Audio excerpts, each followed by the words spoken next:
We helped Greg Isenberg and Jordan Mickleby host their first in-person event, and the results were pretty good. It was well over a six-figure event launch, a 2.5x direct ROI, a 9.04 out of 10 attendee satisfaction score, and a 79 net promoter score, which if you come over here to the net promoter score scale, 79 is 1 point below world class. So we'll get world class next time, but just under world class is totally fine for an MVP event. So this was offline mode. This was the event that Jordan and Greg had in mind. This was their vision. This is what they wanted to do. I think offline mode, it is an amazing name for an event. So when they came to us and they said, yeah, all we really know about this event is we want it to be called offline mode. And I was like, you know what? That's cool. We can work with that. So this was the event's name. It took place in this really cool mansion. Let me get my keyboard over here that I can use. Let's zoom in a little bit. Yeah, it took place in this 20,000 square foot mansion. You can see it was very intimate, mastermind feeling event. This is us right here. That's me. That's Jordan. That's Katarina from the late checkout team. That's Greg. That's my business partner, Ethan.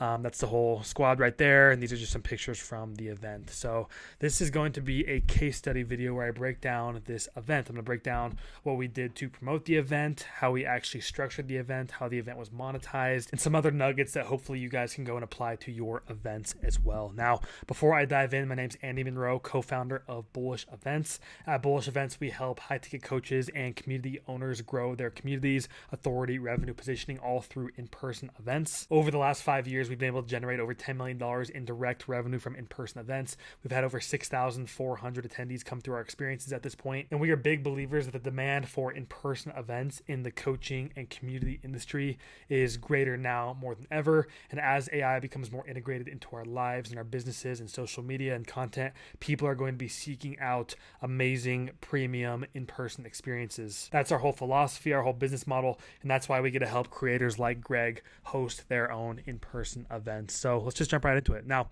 coming over to the results, like I said, over a six-figure launch, 2.5x direct ROI, 9.04 out of 10 attendee satisfaction score, and a 79 net promoter score. So 2.5x direct ROI, it's a healthy return on investment, but events can produce a lot of revenue. So the whole objective for this event for the offline mode team is we wanted to do an MVP event. This wasn't like, let's just go for a home run on this first event. We wanted the event to be a great experience for the attendees. We wanted it to be a transformational experience, and we wanted to prove the model that events would work for the offline mode, the late checkout ecosystem, Greg Isenberg's ecosystem. And we did that. So we went into it knowing that we weren't going to be going to every single channel of monetization. There's sponsorships, there's offers that can be sold at events. There's a lot of different ways to monetize events, and this one was only monetized through ticket sales, which having well over a six-figure launch and a 2.5x ROI on an event that was just monetized through ticket sales is pretty impressive, and we were very happy with that. And it was also sold out. Forgot to put that on this this bullet list, but we wanted the event to be very intimate. We didn't want it to be a lot of people in the room. When you have an intimate experience, I believe we had like 26 attendees. You guys can go ahead and count up the exact number right here. But yeah, I think it was 26 attendees, and it was a very intimate, exclusive, very elevated room. And everybody in that room got a chance to connect with each other. A lot of intimate time with the event hosts, Greg and Jordan. So we sold out the event at 26 spots. And it sold out pretty fast. I'm going to walk you guys through the promotional strategy, but it was like probably one of the easiest events to sell out that we've ever done. So that was awesome. But yeah, these are the results.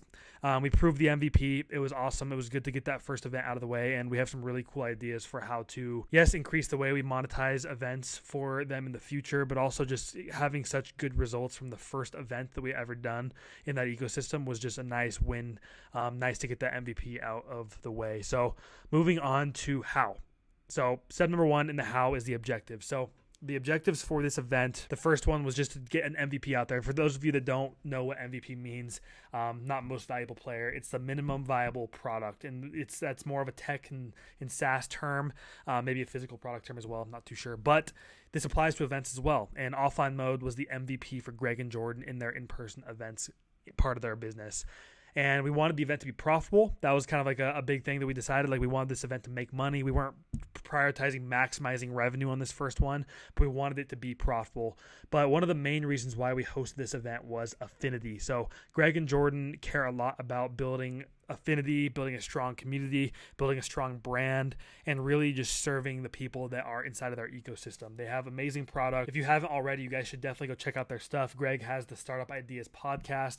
They have Idea Browser. Greg has a really awesome Twitter presence where he's talking about AI and building communities and building startups in the AI world. So they have a very unique and honestly just cool, for lack of better words, following and community, and they wanted to build affinity and they wanted to build a relationship, and they wanted to build goodwill with this audience. And in-person events are an amazing way to build affinity with your audience, and that's actually a very high leverage thing to have these days, with how many creators are out there and how much content's being put out, and everyone's kind of building up their own little followings and their own little communities. The creators that have affinity with their audiences are going to be very well positioned as the online ecosystem gets more noisy, because you have consistent people that view your content. You have people that will go and they'll refer other people to you. They'll go speak highly of you to other people in conversations. They'll typically buy your products repeatedly. They'll attend your events. They will stay in your ecosystem longer. Their LTV will be awesome. There's just a lot of benefits of having affinity and building a strong relationship with your community. So that was a huge objective for this event.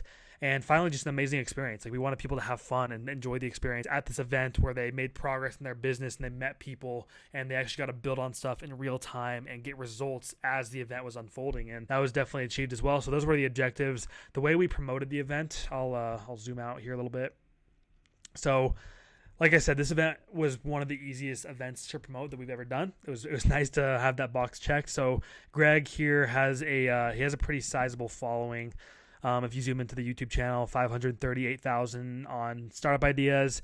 Not sure how big his Greg's letter is, but I assume pretty large, probably multiple hundreds of thousands of people on that letter.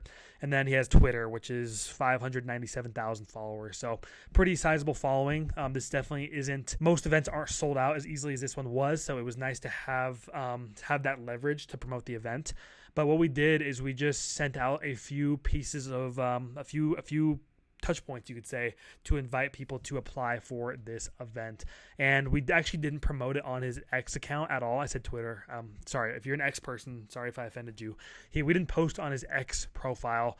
We did one or two mid-roll ads kind of on his podcast, the Startup Ideas podcast, and his YouTube channel.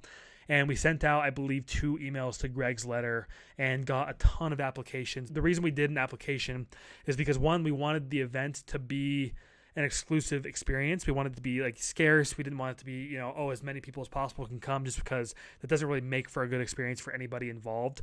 But we also wanted to be able to build the experience specifically for the people in the room, and you kind of lose that ability as you start to get more and more people in the room. So at 25 spots, I think we ended up having 26 attendees, like I said. That gives us an intimate enough experience where we can jump on onboarding calls with every single attendee and hear about their business, like where they are in business, where they're stuck, what they're looking to get out of the event, what their experience with AI is already, how big is their following, their community. We downloaded so much information from these attendees, and we're able to build an experience for them instead of kind of guessing around. So there were a few different reasons why we wanted the event to be exclusive, but for that reason, we had an application in place. When we were selling the event, we were selling the transformation, the outcomes, the deliverables, like obviously the stuff that people they buy something for, like they're buying this different identity, they're buying this desired outcome that they're going to get from the event. So that's the stuff that we were selling, but we also sold the party, the hangout, the community. And that's why events are so unique, is because people will buy an event just for the party, the hangout, the community. Like, there are people that want to get the results. They want the actual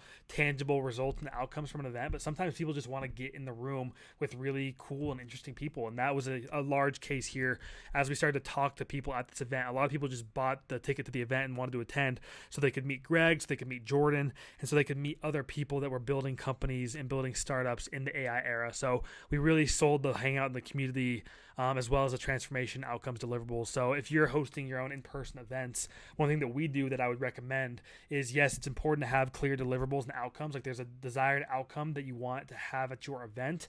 People are buying that, like they want to get that result, but also don't miss out on selling the party, the hangout, the community, the experience of being in the room with other individuals, because that is arguably more high leverage than the information and the stuff they're going to build at the event. It's one connection can change someone's life. So just make sure that if you are hosting in-person events, I would recommend, at least what we do, is you want to sell both the transformation, the outcomes, the party, the hangout, the community. So that is how we promoted the event. Like I said, we had an application where we gathered information on people. We also made sure to make people price aware. during this application because we wanted just to get intentful applications. If we didn't make them price aware, there would have been thousands of applications that came in. So we price dropped before people would apply, and we made sure that they checked the box on the application that like, yes, I'm price aware. Yes, I can come to these dates of the event, just so that everyone applied was very high quality. They knew what the price was. They knew when the event was. It kind of saved us a lot of headaches when it came to like sifting through the applications. And at the end of the day, we came to our 25 attendees and had the fantastic event. So just to kind of review the funnel, we use Greg's ecosystem, his newsletter, as well as his YouTube channel to subtly promote the event and invite people to apply. People saw the website, they saw the deliverables, the transformation, the outcomes, the party, the hangout, the community. They applied to be a part of the experience. Once people were accepted, we gave them a time window to actually purchase the ticket and lock in their spot to come to the event. And like I said, that was about it. It sold out pretty quickly, and we didn't really have to struggle much to get the attendees there. So that was a pretty fun experience just to see how smooth it was to sell out the event. So that was the promotional strategy. Up next was the structure. So this is a framework that we follow with a lot of our events, and we did this pretty heavily at this event. A lot of in-person events like to do a very teaching heavy agenda where they have a bunch of speakers, they come and they deliver keynotes, and people are taking a lot of notes and they're learning a lot of things, but they're not really doing anything. Like, they're not connecting, they're not building, they're not getting results, and we didn't want this event to be that at all. So we had a few guest speakers, but the guest speakers were the attendees. Like, the attendees were the ones that were getting up in front of the room and providing value. So that was actually cool to have. Our only guest speakers were attendees at the event, and they killed it. They delivered some amazing presentations. But for most of the sessions, we followed this framework of framing. So you want to enroll people into a session. Like, why is this session important? Why should you pay attention? Why is it applicable? You want people to get bought into the session before you start, introducing the session and going through it. So we frame it. Then we teach. The teaching is probably like 15 to 30 minutes max, so very short amount of teaching. And then we go into a reflection and a personal audit. So people start going and thinking about their situation. They start to bring stuff to the surface. They start to take notes. They journal. And then that goes into a small group discussion. And we actually use the data that we gathered from the application and from the onboarding calls to create groups based on who was in the room and what industries they were in, where they were in their business journey. So we used the data that we collected in the pre-event process. We used that to actually design groups for the attendees, which is pretty cool. So they went into small groups, and then we would come back as a large group and we would discuss. People would talk about what they came away with, what they got stuck on, any open loops they still had. And then the last part of the session would be a deliverable. So they'd walk away with an artifact. It was building something. I walked away with this thing that I now have implemented into my business, or that I'm going to go implement into my business. And that pretty much summarizes it. I'm not going to go too deep into the actual content of the event because that's obviously reserved for the attendees. We want to keep that part of the event itself.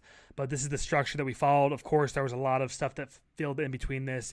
This wasn't exactly how it went every single time. That's one thing to be mindful with events that is part of our philosophy is you need to know when to pivot and when to make call audibles and when to do something different. So sometimes a session would be unfolding and we would get like halfway through the teaching part, and then somebody would ask a question and spark this chain of conversations, and Greg would start to go down this rabbit hole, and maybe he takes up 45 to 50 minutes just answering questions, and people are very excited and energized, and we let that happen because the energy is telling us to. And then we kind of come back to reality, and we're like, okay, we've taken up all of this time, let's just jump right into small groups, or maybe even like let's skip small groups and go just straight into our large group discussion. So it's important with events to be able to be flexible and fluid and read the room, and like don't restrict based off the itinerary. So if we just had every session go by the book, like, hey, frame, teach, reflection, small groups, large groups, deliverable, it would be just not very natural, not very organic. So this is a container that we use. This is how we structure our events most of the time. Sometimes there's a little bit of nuance when it comes to like the client and like what the outcome of the event is supposed to be like, but this is usually what we use. But it's important to be flexible. It's important to let the event happen and let the attendees kind of guide the experience as well, because if they're not having a good time but you force them down this rabbit hole, like, hey, now you have to do this, now you have to do this, it just decreases the experience for the attendees. So make sure if you're hosting events, I would recommend that you're reading the room, you're reading energy levels, and you're calling audibles based on how stuff is landing. If you're watching this video and you run a high ticket coaching business, or you have your own community and you're looking at this, you're like, hey, dang, I would love to host my own version of offline mode. That looks pretty sick. Make sure you click the link down below in the description. I'd love to have a conversation with you. If you found this video valuable, make sure you drop a like and subscribe to our channel. We'd really appreciate it. And also, Also, if you have any questions about the event or you'd like to hear more about anything that I didn't mention, it's hard to do these case studies because I could really just spend a lot of time in the weeds, but I just try to keep them high level. And then people usually reach out to me with questions. Feel free to drop a question down below. I'll love to give you an answer as long as it doesn't reveal too much information about the experience itself. And yeah, thank you so much for watching, and I'll see you in the next video.